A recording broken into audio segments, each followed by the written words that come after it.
આજે આ વિડીયો બનાવવો એટલા માટે જરૂરી છે કે કાલે ભારત સરકારે એક આદેશ રજૂ કર્યો છે. ગૃહ મંત્રાલયે અમુક રાજ્યોને મોક ડ્રીલ વિશે સમજાવવા માટે એક આદેશ રજૂ કર્યો છે.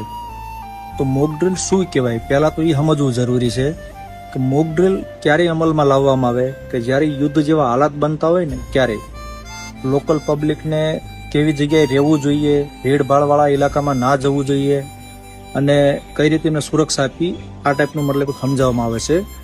અને બીજા નંબરમાં કે રાતના સમયમાં દુશ્મન દેશના બંબારી કરતા હોય અથવા લાઇટો ચાલુ હોય તો લાઇટો ઓફ રાખવી અને સરકારી ઓફિસો વગેરેને કઈ રીતે બચાવવું આ ટાઈપનો મતલબ એક મેસેજ સરકારે રજૂ કર્યો છે.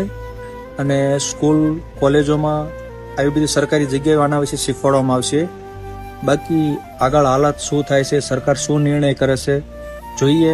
બાકી જાણકારી છે ને બહુ કામની છે, સમજજો બધાય, બહુ ફાયદાકારક વસ્તુ છે. અને બાકી જોઈએ આગળ શું થાય. જય હિન્દ.